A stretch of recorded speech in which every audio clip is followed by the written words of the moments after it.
నమస్తే TV 999 news ఇక వార్తల్లోని వివరాలు చూద్దాం.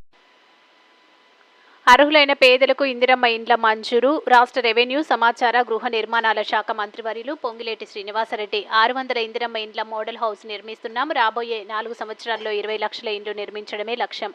కల్లూరులో డిగ్రీ కళాశాల మున్సిపాలిటీ మంజూరు చేస్తాం. పొంగిలేటి రాష్ట్రంలో అర్హులైన పేదలందరికీ ఇందిరమ్మ ఇండ్లు మంజూరు చేస్తామని రాష్ట్ర రెవెన్యూ సమాచార గృహ నిర్మాణాల శాఖ మంత్రివర్యులు పొంగిలేటి శ్రీనివాసరెడ్డి అన్నారు. శనివారం మంత్రి Khammam MP Raghuram Reddy, Sathupalli MLA doctor Matta Raghamayya, అదనపు కలెక్టర్ డాక్టర్ పి శ్రీజలతో కలిసి ఖమ్మం జిల్లా కల్లూరు మండలం ఎంపీడీఓ కార్యాలయ ఆవరణలో 5 లక్షల అంచనా విలువతో చేపట్టిన ఇందిరమ్మ ఇల్లు మోడల్ ఇంటి నిర్మాణ పనులకు శంకుస్థాపన చేశారు.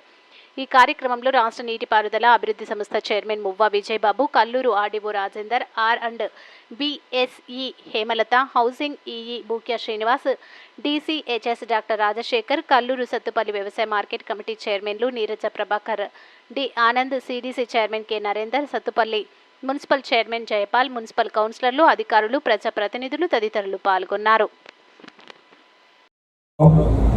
ఆనాడు ఉమ్మడి ఆంధ్రప్రదేశ్లో ఇందిరమ్మ రాజ్యం ఉన్నప్పుడు కానీ, ఈనాడు మీ అందరి దీవెనలతో వచ్చిన ఇందిరమ్మ రాజ్యంలో కానీ ఇళ్లకి పెద్ద ప్రాధాన్యత ఇస్తూ దేశంలోనే ఏ రాష్ట్రమో కట్టనన్ని ఇల్లు కట్టాలని ఒక మంచి ఆలోచనతో ఈనాడు గౌరవ ముఖ్యమంత్రి రేవంత్ రెడ్డి గారి నాయకత్వంలోని మన ప్రభుత్వం ముందడుగేస్తుంది.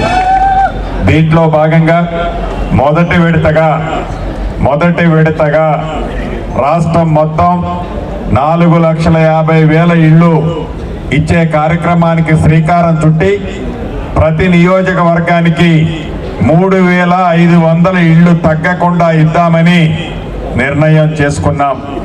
దాంట్లో భాగంగానే ప్రతి మండల ఆఫీసులో, ప్రతి MDO ఆఫీసులో మోడల్గా ఒక ఇల్లు కట్టి ఎలా కట్టాలి, ఈ 5 లక్షల రూపాయలు ఏవైతే ఇవ్వబోతున్నామో ఈ 5 లక్షల రూపాయలతో ఎలా కడితే ఇల్లు పూర్తవుతుందో ఆ ఇల్లు మోడల్ని ప్రతి మండల హెడ్ క్వార్టర్లో సుమారు 600 శాంపుల్గా కట్టి ఆ మండలానికి సంబంధించిన ప్రజలు ఎవరైనా శాంక్షన్ చేసిన తర్వాత వారి ఇల్లు కట్టుకోవటానికి కావలసిన సూచనలు, సలహాలతో పాటు వారి ఇల్లు పూర్తయిన తర్వాత ఏ రకంగా ఉండాలి అనేది ఈ ఇల్లు నమూనాగా ఇంతకు ముందే మనం శంకుస్థాపన చేసుకున్నాం. ఇక్కడ ప్రత్యేకమైన కండిషన్స్ ఏమీ లేవు. ఇందిరమ్మ ఇల్లు అంటే ఇంత పొడుగు ఉండాలి, ఇంత ఎడల్పు ఉండాలి, ఇంత ఎత్తు ఉండాలి అనే అంశాలు లేవు. ఇందిరమ్మ ఇల్లు అంటే 400 చదరపు అడుగులు తగ్గకుండా ఉండాలి, ఒక చిన్న బాత్రూము, ఒక కిచెన్ ఉండాలి, దాంతో పాటు ఇంటి స్థలము మొదట విడత ఇచ్చే వాళ్ళకి ఇంటి స్థలం కూడా ఉండాలి. ప్రతి ఇంటికి 5 లక్షల రూపాయలు ఇవ్వాలన్నది రాష్ట్ర ప్రభుత్వం యొక్క ఆలోచన. ఫౌండేషన్ కట్టడంతోనే 1,00,000 రూపాయలు, కిటికీ లెవెల్ కట్టడంతోనే 1,25,000, స్లాబ్ వేయటంతోనే 1,75,000, పూర్తయిన తర్వాత మిగిలిన 1,00,000 4 విడతలా కలిపి 5 లక్షల రూపాయలు ఇచ్చే కార్యక్రమానికి శ్రీకారం మన ఇందిరమ్మ ప్రభుత్వం ఈనాడు చేసుకుంది. అంటే ఒక సత్తుపల్లి నియోజకవర్గమో, ఒక పాలేరు నియోజకవర్గంలోనే కాదు, రాష్ట్ర వ్యాప్తంగా ఈ రాబోయే 4 సంవత్సరాలలో మన తెలంగాణ రాష్ట్రంలో ఇందిరమ్మ రాజ్యంలో 20 లక్షల ఇల్లు తగ్గకుండా కట్టాలన్నదే మన ప్రభుత్వం యొక్క ఆలోచన.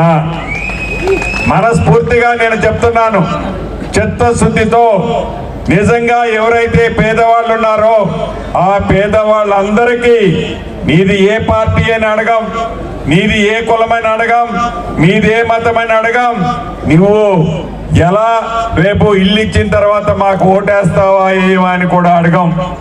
వాళ్ళు పేదవాళ్ళు అయి ఉంటే చాలు,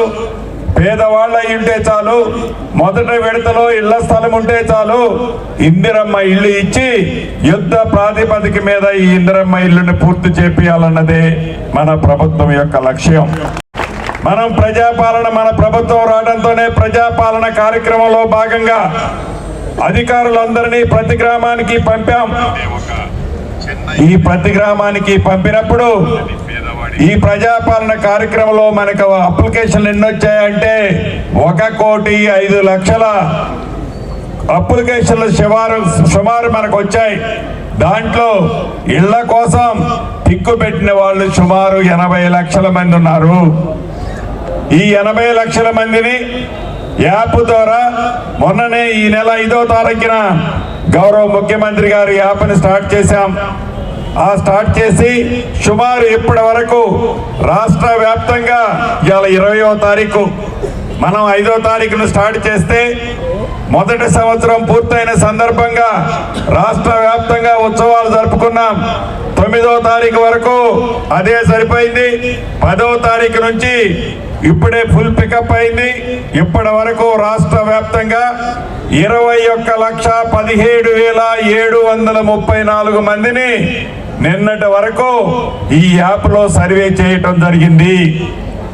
అంటే నిన్న ఒక్కరోజే సుమారు 4,50,000 మందిని సర్వే చేయటం జరిగింది రాష్ట్ర వ్యాప్తంగా.